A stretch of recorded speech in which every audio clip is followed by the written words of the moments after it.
నా దేవ నిన్ను కనపరిచెదను, నీ నామమును నిత్యము సన్నతించెదను. నేను స్తుతించెదను, నిత్యము నీ నామమును స్తుతించెదను. యెహోవా మహత్యము గలవాడు, ఆయన అధిక స్తోత్రము నొందదగిన వాడు, ఆయన మహత్యము గ్రహింప శక్యము కానిది.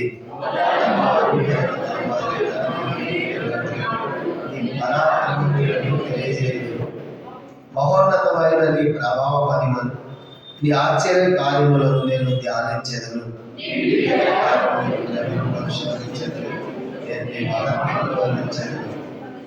నీ మహాదయాళత్వమును గూర్చిన కీర్తిని వారు ప్రకటించెదరు. నీ నీతిని గూర్చి వారు గానము చేసెదరు.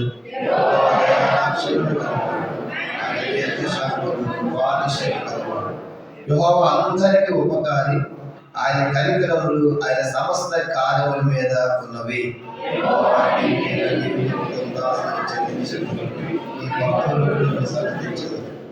ఆయన రాజ్య మహోన్నత ప్రభావము, ఆయన బలమును నరులకు తెలియజేయుటకై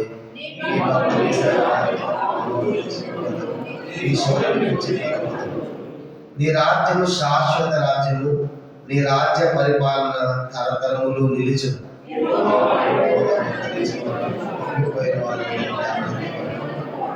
సర్వజీవుల కన్నులు నీ వైపు చూచున్నవి, తగిన కాలమున నీ వారికి ఆహారం ఇచ్చదు.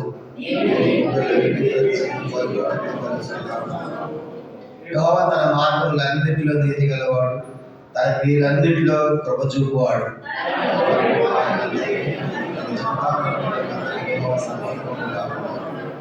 తన యందు భయభక్తులు గల వారి కోరిక ఆయన నెరవేర్చును, వారి మొర ఆలకించి వారిని రక్షించును.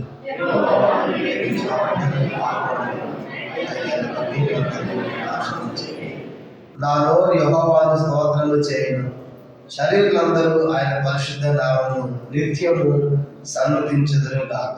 ప్రార్థన. పరలోకమందున మా తండ్రి, పరిశుద్ధ దేవా, మీ స్తోత్రాలు. ఉదయకాల సమయంలో మీ పాదాలకు వస్తున్న పాటల ద్వారా మీ నామాన్ని ఘనపరుచుకున్నారు, మహిమపరుచుకున్నారు. వందనాలు. తిరిగి బాబా 145వ కీర్తన చదువుకున్నాం. దావీదు స్తుతిస్తూ ఉన్నాడు, ఆరాధిస్తూ ఉన్నాడు, ఘనపరుస్తూ ఉన్నాడు. దానికి గల కారణాలు మేము కూడా ధ్యానం చేసి మా జీవితంలో కూడా మీరు ఏమై ఉన్నారు, ఏ మేలులు ఏ కార్యాలు జరిగించారు వాటిని తలపోసుకుని దేవుడు ఆత్మ కనుక ఆయన ఆరాధించేవారు ఆత్మతో సత్యముతో ఆరాధింపులను రాయబడిందిగా అలా ఆరాధించుకోవాలి నేను సిద్ధపరచవలసిందిగా ప్రార్థిస్తూ ఐక్యదాసుని నీసులో పక్షం కోరుతుంటుండగా సహాయం చేయండి. వచ్చిన ప్రజలకి వందనములు. ఇంకా రావాల్సిన ప్రజలు మార్గ మధ్యంలో ఎవరు ఏర్పాట్లు ఉన్నారు నడిపించి మహిమ పొందమని సహాయపడమని, అలక్ష్యంగా నిర్లక్ష్యంలో ప్రజలు కూడా సకాలం తీసుకోగలమని యేసుక్రీస్తు నామమున ప్రార్థించి వేడుకొనుచున్నాము తండ్రి. ఆమేన్. పిల్లలు మనం చదువుకున్నటువంటి వాక్య భాగము 145వ కీర్తన మనం చదువుకున్నాము. ఈ కీర్తన రాసింది దావీదు. చూడండి పైన పుట్టినట్లు ఏమని రాయబడింది, స్తుతి కీర్తన దావీదుకి. దావీదు దేవుణ్ణి స్తుతిస్తూ ఉన్నాడు, ఆరాధిస్తూ ఉన్నాడు, కనపరుస్తూ ఉన్నాడు అనే విషయం మనం చూస్తాం. కానీ దావీదు దేవుణ్ణి ఆరాధించడానికి, దేవుణ్ణి స్తుతించడానికి, దేవుని కనపరచడం గల కారణాలు దీంట్లో మరి కనీసం ఒక 6 సంగతులు ఈ ఉదయకాలం జ్ఞాపకం చేయాలని కోరుతున్నాను. దావీదు దేవుని అంతగా కనపరచడానికి, అంతగా ఆయన స్తుతించి ఆరాధించడానికి దావీదు జీవితంలో ఆయన చేసిన కార్యం చూడండి. ఏమంటాడు, రాజవైన నా దేవా నిన్ను ఘనపరిచెదను, నీ నామమును నిత్యము సన్నతించెదను. అనుదినము నేను నిన్ను స్తుతించెదను, నిత్యము నీ నామమును సన్నతించెదను. కాబట్టి దేవుణ్ణి స్తుతించడానికి, సన్నతించడానికి, ఘనపరచడానికి, స్తుతించడానికి గల కారణాలు చూసినప్పుడు ఒక 5 సంగతులు మనం చూద్దాం. దాంట్లో మొదటి సంగతి అందరం కలిసి 9వ వచనం చూడండి. 145వ కీర్తన 9వ వచనం అందరం కలిసి చదువుకుంటాం. చదవండి. యెహోవా అందరికీ ఉపకారి, ఆయన కనికరములు ఆయన సమస్త కార్యముల మీద. మొదటిగా యెహోవా అందరికీ ఉపకారి. దావీదుకు కూడా దేవుడు ఉపకారం చేశాడు, మేలు చేశాడు. అందుకే చూడండి కీర్తన 13 అంటాడు. 13వ కీర్తన దావీదు దేవుని ద్వారా ఉపకారాన్ని పొందాడు. మొట్టమొదటి 13వ కీర్తన చదువుదాము. 13వ కీర్తన అందరికి కలిసి 5వ వచనం. కీర్తన 13:5వ వచనం. నేనైతే నీ కృపయందు నమ్మకించి ఉన్నాను, నీ రక్షణ విషయమై నా హృదయం హర్షించుచున్నది. యెహోవా నాకు మహోపకారములు చేసి ఉన్నాడు. కాబట్టి దావీదు, ఇది కూడా దావీదే, పైన చూడండి, దావీదు కీర్తన. దావీదు అంటాడు కదా, యెహోవా నాకు మహోపకారములు చేసి ఉన్నాడు అనగా మహోపకారాలు, గొప్ప కార్యాలు, ఎన్నో ఉపకారాలు దేవుడు నాకు చేశాడు. అందుకే నేను ఆయనను కీర్తించేదను, స్తుతించేదను, ఆరాధించేదను అంటాడు. కాబట్టి ఏంటి దావీదు జీవితంలో చేసిన ఉపకారం ఏంటని చూసినప్పుడు, దావీదు ఒక గొర్రెల కాపరి. దావీదు ఎలాంటి వాడంట? గొర్రెలు కాపరి. గొర్రెలు వెంబడిపోయి గొర్రెలు మేపేటువంటి దావీదును కోరుకొని రాజుగా చేశాడు. కీర్తన 78వ కీర్తన. దావీదును దేవుడు ఎక్కడి నుంచి కోరుకున్నాడంటే గొర్రెలు కాసేటువంటి దావీదును కోరుకున్నాడు. కీర్తన 78వ కీర్తన 68 చదువుకుందాం అందరం కలిసి. కీర్తన 78 68 నుంచి 72 వరకు మనం చదువుకుంటాం. యోధా గోత్రమును తాను ప్రేమించిన సియోను పర్వతము ఆయన కోరుకొనెను. తాను అంతరిక్షమును కట్టినట్లు, తన భూమిని స్థాపించినట్లు ఆయన తన పరిశుద్ధ స్థానములు కట్టించెను. తన దాసుడు దావీదును కోరుకొని గొర్రెల దొడ్లను అతను పిలిపించెను. పాడి గొర్రెలు వెంబడించిన మాన్పించి తన ప్రజలైన యాకోబు తన స్వాస్థ్యమైన ఇశ్రాయేలు వీరుడికై ఆయన అతను నడిపించెను. అతను యథార్థ హృదయాన్ని పాలించెను, కార్యములను ధ్యానపడే వారిని నడిపించెను. 70లో తన దాసుడు దావీదును కోరుకొని గొర్రెల దొడ్లలో నుండి అతను పిలిపించాను. కానీ దావీదు గొర్రెలు కాసేవాడు కనుక గొర్రెలు కాసే దావీదుని పిలిపించి ఏం చేశాక గొర్రెలు వెంబడిపోయేది మార్పించి తన ప్రజలని యాకోబు తన స్వంత ఇశ్రాయేలును మేపుడికై కనుక రాజుగా దేవుడు దావీదును కోరుకున్నాడు. ఆలోచించండి, గొర్రెలు కాసేవాడు ఏమయ్యాడు? ఇప్పుడు రాజు అయ్యాడు. అంటే ఊహించండి, ఇది ఎంత అసాధ్యమైన సంగతి. ఒక రిక్షా తొక్కేవాడు చెత్త కుప్పల్లో ఆ బాటిల్స్ పేపర్లు వేసుకునేవాడు ప్రధానమంత్రి అవుతాడు ఎప్పటికైనా? ఎప్పటికీ కాలేదు. నిజంగా దావీదు ఆ గొర్రెలు వెంబడిపోతా అడవుల్లో తిరుగుకుంటానండి. ఆ దావీదును కోరుకుని కనుక ఇప్పుడు దావీదును రాజుగా చేశాడు. ఇది ఎంత గొప్ప ఉపకారము, ఇది ఎవరు చేయలేని ఉపకారం. కనుక ఎంత అద్భుతం అంటే దావీదు తలుసుకున్నాడు. కనుక అందుకే ఆ గొర్రెల దొడ్డులు, గొర్రెల కంపులు, కనుక ఆ కంపులో తన జీవితాన్ని దేవుడు ఒక్కసారిగా దావీదు దేవుడు రాజుగా చేసినందుకు దావీదు దేవుడు ఎప్పుడూ మర్చిపోదు. దావీదు దేవుణ్ణి ఎప్పుడూ మర్చిపోదు. అది 103వ కీర్తన అంటాడు కదా, 103వ కీర్తన, నా ప్రాణమా యెహోవాను సన్నిధించుము, నా ఆత్మను సమస్త పరిశుద్ధ నామమును సన్నిధించుము, నా ప్రాణమా యెహోవాను సన్నిధించుము, ఆయన చేసిన ఉపకారం దేనిని అది తన ప్రాణం చెప్పుకుంటున్నాడు. కానీ ఎంత గొప్ప ఉపకారం నాకు ఇది. గొర్రెలు కాసేవాడు కదా, గొర్రెలు కాస్తే నేను రాజా, ఇశ్రాయేలుకి రాజా, 12 గోత్రాలకు రాజా. కనుక 2వ రాజు ఉన్నాడు దావీదు. కనుక చూసామంటే ఎంత అద్భుతమైంది. అందుకే దావీదు దేవుడు ఎంతగా ప్రేమించాడంటే అంటాడు కదా, దేవా నాకు మహోపకారములు చేసావయ్యా. కాబట్టి ఎట్లాంటిదంటే దావీదు యొక్క స్థితి మనం చూసినప్పుడు పెంట కుప్పల మీద నుంచి దాన్ని లేవనెత్తి అధికారంతో కూర్చోబెట్టాడు. కీర్తన 113వ కీర్తన 5 నుంచి మనం చదువుకుంటాం. 5 నుంచి 8 వచ్చిన అందరం చదువుతాం, అందరం కలిసి చదువుతాం. 113వ కీర్తన 5 నుంచి 8 వచ్చిన అందరం కలిసి చదవండి. ఉన్నత మందు ఆశ్రయ దేవుడు కోరిన వాడెవడు, ఆయన భూమి ఆకాశం వంగి చోట అనుగ్రహించున్నాడు. ప్రధానులతోనూ తన ప్రజల ప్రధానులతో వారిని కూర్చొని పెట్టగా ఆయన జ్ఞానం నుండి దరిద్రులు లేవనెత్తువాడు, ఎట్ట గొప్ప వేదనను పైకెత్తువాడు. గమనించి వారి ప్రధానులతో తన ప్రజల ప్రధాన అధికారులను కూర్చోబెట్టడానికి నేల నుండి దరిద్రులను లేవనెత్తాడు, పెంట గొప్ప వేదనలు పైకెత్తాడు. కాబట్టి ఇప్పుడు దావీదు గొర్రెలు కాసేవాడు రాజు అయ్యాడు.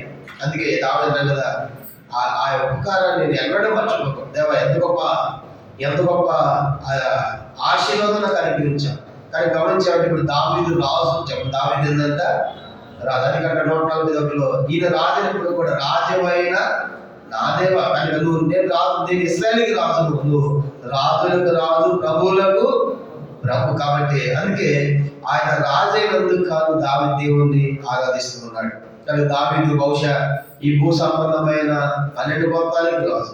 మనం ఎందుకు ఆరాధించాలంటే మనల్ని ఎట్లా చేశాడు దేవుడు? రాజులైన యాజక సమూహం. ప్రకటన గ్రంథము ప్రకటన 1వ అధ్యాయం 6వ వచనం చూడండి. ప్రకటన గ్రంథము ప్రకటన 1వ అధ్యాయం 6వ వచనంలో మనం ఎందుకు ఆరాధించాలంటే దావీదు రాజ్యం కొంచెంగా ఉంది, నశించిపోయింది కనుక రాజు. కానీ మనం పోయే రాజ్యం అది దేవుని రాజ్యం, శాశ్వతమైనది. ప్రకటన గ్రంథం 1వ అధ్యాయము 6వ వచనం. ప్రకటన 1:6. మనల్ని ప్రేమించు తన రక్తం వలన మన పాపముల నుండి మనం విడిపించిన వానికి మహిమయు ప్రభావమును యుగయుగములు కలుగునుగా. ఆమేన్. ఆయన మనల్ని తన తండ్రికి దేవుని రాజ్యముగాను యాజకులను గాను చేశాను. కానీ మనం కూడా ఎవరంటే రాజ్యం, దేవుని రాజ్యం, దేవుని యాజకులు. అదే 1 పేతురు పత్రిక 2వ అధ్యాయం 9లో రాయబడింది. మీకు చీకట్లో ఆశ్చర్యకరమైన తన వెలుగులను పిలిచిన గుణాచారం ప్రచురణ చేయడానికి ఏర్పరచబడిన వంశం, రాజులైన యాజక సమూహం, పరిశుద్ధ జనం, దేవుని సొత్తైన ప్రజలున్నాయి ఉన్నారు. కాబట్టి ఉదయకాలము దావీదు రాజే మనం కూడా ఒకరోజు దేవుని రాజ్యంలో రాజులు కనుక రాజులైన యాజక సమూహంగా చేసినందుకు తాను దావీదు దేవుడి అన్న మర్చిపోవాలి. దావీదు రాజు చేయటమే కాదు, ఇంకోటి ఏం చేశాడంటే దావీదు ఈ సింహాసనం మీద నీ కడుపు పుట్టిన పిల్లలందరూ రాజులు అవుతారు. దావీదు పిల్లలందరూ ఏమయ్యారంట? రాజులు అవుతారు. ఆ వాగ్దానం కూడా దావీదుకి ఇచ్చాడు. కనుక 2వ సమూయేలు గ్రంథం 7వ అధ్యాయం 2వ సమూయేలు గ్రంథము దావీదు ఒక్కటి రాజు అవడమే కాదు, దావీదు పిల్లలకు కూడా దేవుడు చెప్పాడు, నీ పిల్లలందరూ కూడా నిత్యము ఈ సింహాసనం మీద ఉంటారు. 2వ సమూయేలు గ్రంథం 7వ అధ్యాయం 2వ సమూయేలు గ్రంథం 7వ అధ్యాయము గమనించామంటే 16 వచ్చారు. 2వ సమూయేలు 7:16. నీ మట్టుకు నీ సంతానమును నీ రాజ్యము నిత్యము స్థిరమగు, నీ సింహాసనం నిత్యము స్థిరపరచకూడదు. కనుక దావీదు చెప్పిన వాగ్దానము, నీ సింహాసనము నీ రాజ్యము నిత్యము స్థిరపరచబడుతుంది. అంటే దావీదు తర్వాత దావీదు పిల్లలందరూ కూడా రాజులయ్యారు. ఆ యోధా సింహాసనాన్ని, యోధా రాజ్యాన్ని పరిపాలించారు. ఎంత గొప్ప ఆశీర్వాదం దావీదు పొందాడు. అందుకే అంటాడు కదా, కనుక యెహోవా అందరికీ ఉపకారం. కాబట్టి ఉదయకాలం అందుకే దావీదును దేవుడు రాజుగా చేసినందుకు దేవుణ్ణి దావీదు స్తుతిస్తున్నాడు, కీర్తిస్తున్నాడు, ఆరాధిస్తున్నాడు. ఈ ఉదయకాలం మనం కూడా రాజులైన యాజక సమూహంగా మనల్ని కూడా రాజులుగా చేసినందుకు కాను మనం కూడా దేవుణ్ణి ఆరాధించబద్దులమైంటున్నాం. ఒకసారి స్వాతికి వెళ్తున్నారంట టీం వెళ్తా అంటే ఐజాక్ అంకులని ఆయన విజయవాడ, కడప, నల్గొండ ప్రాంతాలకి చనిపోయారు. దేవుని మహిమలోకి చేర్చబడ్డారు. ఒకసారి స్వాతికి వెళ్తా ఉంటే వ్యాన్ ఆపిన తర్వాత అక్కడ హోటల్ భోజనం ఉన్న కడుపుకోవడానికి పంపించిన తర్వాత వెళ్ళిన వాడికి ఆ బోర్డు ఏముందంటే ఇది రాజుల భోజనం పెట్టారంటే బోర్డు ఏముందంటే ఆ హోటల్ కదా రాజుల భోజనం లభించినందుకు బోర్డు వచ్చి అంకుల్ అది రాజుల భోజనం అంటే చెప్పుకో, మనము మహారాజుని పిలవని చెప్పుకో అన్నాడు. ఆయన కొంచెం తమాషా మాట్లాడతాడు కనుక చెప్పుకో, మన ఎవరు రాజులైనా యాజకులు కాబట్టి దేవుని పిల్లలు చెప్పు అన్నాడు. అలాగే దేవుడిని ఆరాధించిన మొదటి కార్యం ఏంటంటే మనం దేవుడు రాజులైన యాజక సమూహం చేసినందుకు ఆరాధించాలి. మొదటి. రెండో చూద్దాము. రెండో సంగతి కీర్తన 145. తర్వాత మనం చూసుకుంటాం. కీర్తన 145.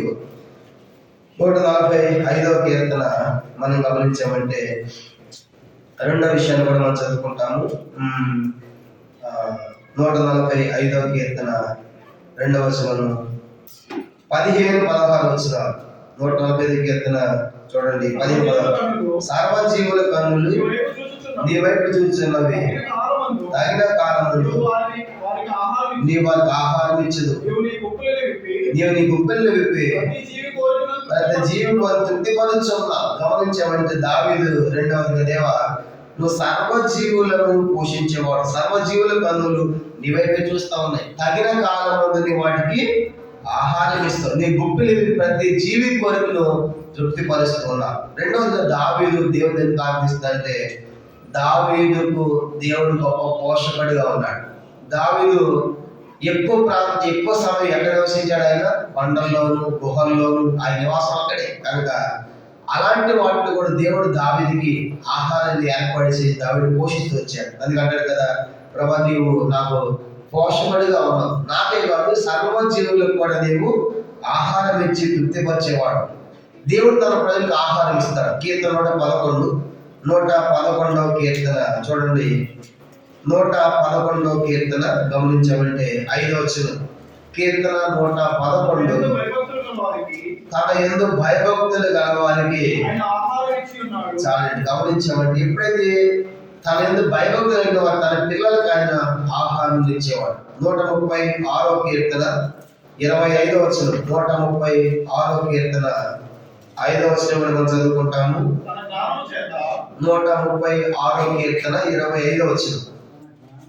సమస్త జీవులకు ఆయన ఆహారం ఇచ్చుచున్నాడు, ఆయనకు నిరంతరం.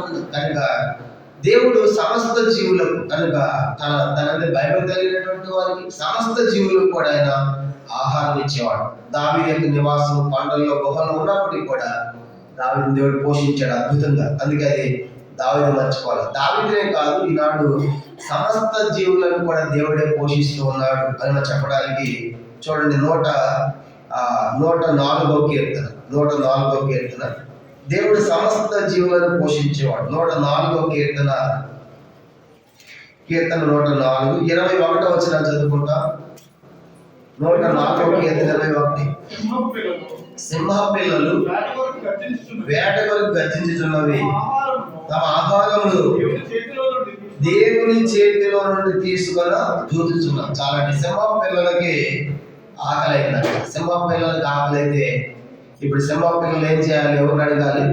తల్లి సింహాన్ని అడగాలి. కానీ ఏం చేస్తాయంటే అవి దేవుని వైపు చూస్తాడు. దేవుని చేతులు అంటే దేవా నీవు మా తల్లికి ఆహారం ఇస్తేనే మాకు ఆహారం అని ఈ సింహ పిల్లలు దేవుని వైపు చూస్తా ఉన్నాయి. అందుకే అప్పుడు దేవుడు తల్లి సింహాన్ని పిలిచి, ఓ సింహం ఇట్లా పిలిచి అది వాళ్ళందరికీ ఆహారం తీసుకెళ్ళి పిల్లలు పెట్టుకో. దేవుడు అడవిలోని మృగములను పోషిస్తున్నాడు. అందుకే అవి సింహ పిల్లలు కూడా దేవుని వైపు చూస్తా ఉన్నాయంట. అంత మాత్రమే సముద్రంలో చేపలు.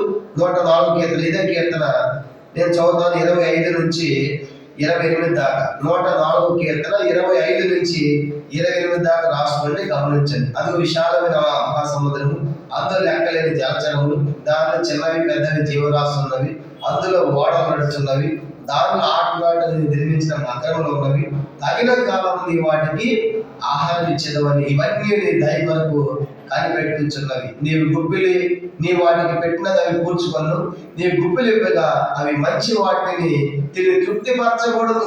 సముద్రంలో జీవరాశులు కూడా అంట, జలచరములు కూడా దేవుడే వాటిని పోషిస్తూ ఉన్నాడు. దేవుడు గుప్పిలు ఇవ్వగా అవి తిని తృప్తిపరచబడుతున్నాయి. అంటే మన దేవుడు అడవిలోని మృగములను పోషిస్తున్నాడు, సముద్రంలోని జలచరాలను పోషిస్తున్నాడు, ఆకాశంలో పక్షులు కూడా అంట. యోబు గ్రంథం 38వ అధ్యాయం. యోబు గ్రంథం 38వ అధ్యాయం చూడండి. ఆకాశంలో పక్షులను కూడా ఆయన పోషిస్తున్నాడు. 41వ వచనం. యోబు గ్రంథం 38వ అధ్యాయము 41వ వచనం. తిండి లేక తిరుగులాడుచు కాకి పిల్లలు దేవునికి మొరపెట్టినప్పుడు కాకి ఆహారం సిద్ధపరచు వాడేవాడు. గమనించామంటే తిండి లేక కాకి పిల్లలంట ఎవరికి మొరపెడతాడు? కాకి పిల్లలు దేవునికి మొరపెడతాడు. కానీ కాకి పిల్లలు ఎవరికి మొరపెట్టాలి? అసలైతే తల్లి కాకి మొరపెట్టాలి. కానీ ఏం చేస్తుంది డైరెక్ట్ గా దేవునికి. అంటే ఆకాశమైన పక్షులను దేవుడు పోషిస్తున్నాడు, అడవులైన మృగములను ఆయన పోషిస్తున్నాడు, సముద్రంలోని జలచరములను పోషిస్తున్నాడు. ఒక మాట చెప్పాలంటే ఇన్ని పోషించేవాడు నిజంగా తన ఎందుకు భయభక్తుల వారికి ఏ మేలును పొదువ చేయడంట. కీర్తన 34వ కీర్తన చూడండి. సింహ పిల్లలు 34వ కీర్తన 10వ వచనం. సింహ పిల్లలు లేమి గలవై ఆకలి కొరను యెహోవాను ఆశ్రయించు వారికి ఏ మేలు పొదువయ్యి ఉన్నారు. గమనించామంటే సింహ పిల్లలైన ఆకలితో ఉంటేమో కానీ దేవుని నమ్మిన వారిని కనుక ఆయన ఆశ్రయించే వారికి ఏ మేలు పొదువ చేయడు. ఎన్నోసార్లు మనం చెప్పుకున్నాం, ఇశ్రాయేలు 40 సంవత్సరాల యాత్రలో వారికి ఏమీ కూడా తక్కువ కాలేదంట. అలా దేవుడు పోషించాడు. 2వ తరం పేరు దావీదు, దేవా సమస్త జీవులను పోషిస్తున్నావు, అలా నన్ను కూడా నువ్వు పోషించావు స్తోత్రం అనేది 2వ సంగతిగా మనం జ్ఞాపకం చేయబడుతుంది. మొదటిది దేవుడు చేసే ఉపకారం ఏంటంటే గొర్రెలు కాసిన నన్ను రాజుగా చేసావయ్యా, అందుకని నీకు వందనాలు. మనం కూడా ప్రభా లోపల పడి చెడి అన్న నన్ను కనుక రాజు అని ఆజ్ఞ సమూహంగా చేసావు, మీరు రక్తం ఇచ్చి కడిగి, అందుకే నీకు వందనాలు చెప్పాలి. రెండవదిగా రక్షించిన నాటు నేటి వరకు కూడా పోషిస్తూ ఉన్నావు కనుక అడవిలోని మృగములను, ఆకాశంలోని పక్షులను, సముద్రం జలచరాలను పోషించే దేవుడు గొర్రె కంటే పక్షి కంటే మనుషులు ఎంతో శ్రేష్ఠులని చెప్పినటువంటి దేవుడు మరి అంత శ్రేష్ఠులు, అందుకే ఆయన ఆరాధించాలి. ఇది రెండో సంగతి. మూడో చూద్దాము. మూడో సంగతి కీర్తన 145 145వ కీర్తన 14వ వచనం. 145వ కీర్తన 14వ వచనం అందరం కలిసి, యెహోవా పడిపోయి వారందరినీ ఉద్ధరించేవాడు, కృంగిపోయిన వారందరినీ లేవనెత్తువాడు. మూడో తలపు చూసినప్పుడు దావీదు పడిపోయిన వారందరినీ ఏం చేశాడంట, దేవుడు ఉద్ధరించి లేవనెత్తాడు. దావీదు జీవితంలో ఎన్నో పతనాలు ఉన్నాయి. దావీదు జీవితంలో ఎన్నో పతనాలు ముఖ్యంగా చూసామంటే బెత్షెబ విషయంలో పొరపాటు చేశాడు, దావీదు తప్పు చేశాడు కనుక దానికోసం 51వ కీర్తన రాస్తాడు. దాదాపు సుమారు 1.5 సంవత్సరం పశ్చాత్తాపడ్డాడు ఆ ఒక పొరపాటు కోసం. ఎంతకాలం అంట, సుమారుగా 1.5 సంవత్సరం. ఏ తప్పు కోసం మనం బాధపడతామో ఆకాశం బాధపడి మర్చిపోతాం. కానీ దావీదు ఈ పాపం ఐదుంటే కనబడతా ఉంది. పరిశుద్ధాత్మ పోయింది, రక్షణ ఆనందం పోయింది, స్థిరమైన మనసు పోయింది, సమ్మతిగల మనసు పోయింది కనుక ఆ కీర్తన రాస్తూ అంటాడు కదా, ఒక్క పొరపాటు అది దావీదు అయినప్పుడు కూడా దావీదును దేవుడు లేవనెత్తాడు. కారణం ఏంటంటే ఆ నాతోని ప్రాప్తమై ఆ మనుషుడవు నీవే అన్నప్పుడు వెంటనే దావీదు చేశాడు, దేవుడు ఒప్పేసుకున్నాడు. అయ్యా నేను పాపము చేసింది అని వెంటనే అలా ఒప్పుకున్న కారణం చేత దావీదు దేవుడు క్షమించాడు. అందుకే ఏమని రాశాడు దావీదు గురించి, మొదటి రాజులు 15:4 ఒక్క బెత్షెబ ఉరియా విషయంలో తప్ప తన జీవితంలో ఏ తప్పు దావీదు యథార్థంగా ఉన్నాడు. అంటే దావీదును దేవుడు పడిపోయిన స్థితిలో దావీదును లేవనెత్తాడు. ఎందుకంటాడు కదా, యెహోవా పడిపోయిన వారందరినీ కూడా ఉద్ధరించేవాడు, కృంగిపోయిన వారందరినీ కూడా నీవు లేవనెత్తేవాడు. కానీ నా జీవితం ఎన్నో పతనాలు ఉన్నాయి, కానీ ఎన్నో పొంగుదలలో ఉన్నాయి, ఎన్నో నిరాశలు ఉన్నాయి, అయినప్పటికీ కూడా నన్ను ఉద్ధరిస్తున్నావయ్యా, నన్ను లేవనెత్తున్నావు. ఇంకో మాట చెప్పాలంటే దావీదు జీవితంలో ఎంతో మంది శత్రువులు దావీదు కనుక ఎంతో మంది శత్రువులు మనం చూస్తాం. ఉదాహరణగా ఇంట్లో లేనటువంటి అబ్షాలోము కుమారుడే చంపాలనుకుంటాడు కనుక ఆ అబ్షాలోము శత్రువే. తర్వాత మనం గమనించామంటే బయటికి వెళ్తే సౌలు శత్రువుగానే ఉంటాడు, ఇంకా అబీమెలెకు శత్రువుగా ఉంటాడు. ఇలా దావీదు ఎంతో మంది శత్రువులు కనుక ఈ శత్రువుల బాధ అన్నింటిలో దావీదును దేవుడే తప్పిస్తూ వచ్చాడు కనుక లేవనెత్తి వాళ్ళందరినీ దేవుడు కాపాడుతూ వచ్చాడు. అందుకే దావీదు దేవుడు ఆరాధిస్తున్నాడు. ఇది మూడో సంగతిగా మనం జ్ఞాపకం చేసుకుంటాం. 4వ చూద్దాము. కీర్తన 145 18వ వచనం. కీర్తన 145వ కీర్తన 18వ వచనం అందరం కలిసి చదవండి. తనకు మొరపెట్టు వారందరికీ, తనకు నిజముగా మొరపెట్టు వారికి అందరికీ యెహోవా సమీపముగా ఉన్నాడు. గమనించామంటే మొదటిదేమో దావీదు రాజుగా చేసినందుకు, ఉపకారం చేసినందుకు. రెండవదిగా దావీదును పోషించినందుకు. మూడవ సంగతి దావీదును లేవనెత్తినందుకు, ఉద్ధరించినందుకు. 4వ చూసామంటే మొదలుపెట్టినప్పుడు దేవుడు దావీదుకు సమీపంగా ఉన్నాడు. అంటే దావీదు ప్రార్థనను దేవుడు ఆలకించాడు. దావీదు తన కలిగిన కష్ట పరిస్థితుల్లో, నష్ట పరిస్థితుల్లో, శత్రుల చేతిలో ఉన్నప్పుడు దావీదు దేవునికి మొరపెట్టినప్పుడు దావీదుకు దేవుడు సమీపంగా ఉన్నాడు. అనగా దావీదు యొక్క ప్రార్థనను దేవుడు ఆలకించాడు. కనుక అందుకే అంటాడు కదా, తనకు సమీపముగా, తన నిజంగా మొరపెట్టేటువంటి వారు సమీపంగా ఉన్నాడు. దావీదుకి అలా దేవుడు ఎంతో సమీపం ఉన్నట్లుగా దావీదు జీవితం మనకు అర్థమవుతుంది. అందుకే దావీదు గురించి ఒక మాట రాయబడింది, దావీదుకు యెహోవా తోడే ఉండేను అని. దావీదుకి తోడే ఉండేది చూసి శత్రువైన సౌలు భయపడ్డాడు. మొదటి సమూయేలు గ్రంథం 18వ అధ్యాయం చూడండి. దావీదుకి దేవుడు తోడుగా ఉంటే సౌలు ఆ సంగతి గమనించి దావీదుకు భయపడ్డాడు. మొదటి సమూయేలు గ్రంథం 18వ అధ్యాయము. మొదటి సమూయేలు గ్రంథము 18వ అధ్యాయం మొట్టమొదటి 9వ వచనం చదువుతాము. మొదటి సమూయేలు గ్రంథం 18:9. కాబట్టి నాట నుండి సౌలు దావీదు మీద, ఎప్పుడైతే దావీదును పొగిడారో, సౌలు తప్పు చేశారో, కక్ష పెట్టుకున్నాడు లోపల దావీదు మీద. అయితే ఇప్పుడు 14వ వచనం అందరం కలిసి 14 చదవండి. మరియు దావీదు సమస్త విషయం బుద్ధి కలిగి ప్రవర్తింపగా యెహోవా అతనికి తోడుగా ఉన్నది. 15 దావీదు మిగుల సుబుద్ధి గలవాడై ప్రవర్తించిన సౌలు చూసి మరి అధికముగా అతనికి అని. ఇప్పుడు దావీదు నుంచి భయపడుతున్నాడు. కారణం ఏంటంటే దావీదుకి ఏమో దేవుడు తోడుగా ఉన్నాడు, సౌలుకి ఏమో దయ్యం పట్టింది. చూడండి 10వ వచనం.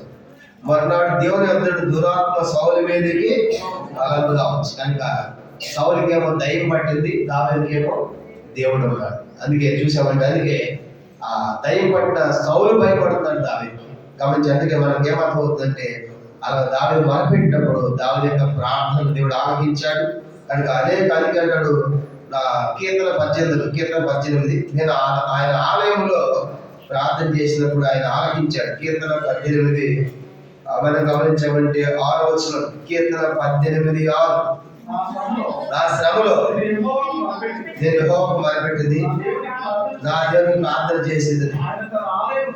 ఆయన తన ఆలయంలో ఆలకించి నా ప్రార్థన అంగీకరించాడు. నా మొర ఆయన సన్నిధి చేరి ఆయన సేవలో తెచ్చాడు. కానీ దేవుడు అద్భుతంగా దావీదు యొక్క ప్రార్థనలు ఆలకించాడు. ఆయన సన్నిధి ప్రార్థన చేసినప్పుడు దేవుని యొక్క చెవుల్లోకి ఆయన మొరచొచ్చింది. అలా మొరపెట్టినప్పుడు దావీదు దేవుని దగ్గర నుంచి ఎన్నో ప్రార్థనలు జవాబులు పొందుతున్న వాడిని మనం చూస్తాం. ఎన్నో రకాల విజయాలు సాధించిన వాడు దావీదు కనుక. అందుకే దావీదు అంటే ప్రభు నేను మొరపెట్టినప్పుడు నాకు సమీపంగా ఉన్నావు, నా ప్రార్థన జవాబు ఇచ్చావు, అందుకే నేను శుద్ధిస్తాను, ఆరాధిస్తాను, కీర్తిస్తాను అనేది చెప్పే 4 కారణంగా మనం చూస్తాం. అలాగే ఇంకా మనం గమనించామంటే దావీదు యొక్క 5 దాఖలను చూద్దాం. 145వ కీర్తన 145 చూడండి. అందరం కలిసి 20వ వచనం. 145వ కీర్తన 20వ వచనాన్ని అందరం కలిసి మనం చదువుకుంటాం. చదవండి. యెహోవా తనని ప్రేమించే వారందరినీ కాపాడు, అయితే భక్తిహీనులందరూ ఆయన నాశనము చేయి. కానీ దావీదు యెహోవా తనని ప్రేమించే వారందరినీ కాపాడు. దావీదు దేవుని ప్రేమించాడు. దావీదు దేవుని ఎంతగా ప్రేమించాడంటే దేవుని మందిరాన్ని ఎంతగా ప్రేమించాడంటే దావీదుకి దేవుడు అంటే పిచ్చి ప్రేమ. దావీదుకి దేవుని మందిరం అంటే కూడా. అందుకే మందిరం కోసము ఎంతో సంపాదిస్తాడు, ఎంతో సమకూరుస్తాడు. కనుక దేవుని మీద మక్కువ చేత ఆ మాట ఉండదు. నా దేవుని మందిరం మీద దేవుని మీద మక్కువ చేత నేను నా సొంత బంగారం కూడా ఇస్తాను. అలాగే దావీదు దేవుని ఎంతగానో ప్రేమించాడు. కనుక దావీదు దేవుడిని ప్రేమించినందుకు తాను దేవుడు కూడా దావీదు ఎక్కడికి పోయినా దావీదు చేశాడు, దావీదును కాపాడాడు. 2వ సమూయేలు గ్రంథం 8వ అధ్యాయం. 2వ సమూయేలు గ్రంథం చూడండి. దావీదు దేవుని ప్రేమించినందుకు కారణం దావీదు ఎక్కడికి పోయినప్పుడు కూడా దేవుడు అతన్ని కాపాడుతున్నాడు. 2వ సమూయేలు గ్రంథం 8వ అధ్యాయము 6వ వచనం చివరి భాగం. దావీదు ఎక్కడికి పోయిన యెహోవా అతన్ని కాపాడుచుండెను. తర్వాత 14వ వచనం కూడా చివరి భాగం చూడండి. 14వ వచనం చివరి భాగం. దావీదు ఎక్కడికి పోయినా కాబట్టి కారణం ఏంటంటే దావీదు ఎక్కడికి పోయినా దేవుడు దావీదును కాపాడుతూ వచ్చాడు. కారణము దావీదు దేవుని ప్రేమించాడు. అందుకే 91వ కీర్తన 14వ వచనం ఏమని రాయబడింది? అతను నన్ను ప్రేమించుచున్నాడు కనుక నేను అతన్ని తప్పించాను. అనేక సందర్భాల్లో దావీదును దేవుడే తప్పించాడు, దేవుడే కాపాడాడు. ఎందుకంటే దావీదు అంతగా ప్రేమించినాడు. ఒక సందర్భం వస్తుంది. సౌలు దావీదును తరమడానికి వెంటబడుతున్నప్పుడు ఆ కొండ మీద పరిగెడతా ఉంటాడు. కొండ పైకి వెళ్ళిపోయాడు దావీదు. ఈ సౌలు అనుకున్నాడు, ఈ రోజు నాకు దొరికాడు దావీదు, ఈ రోజు అయిపోయింది దావీదు కథ అనుకున్నాడు.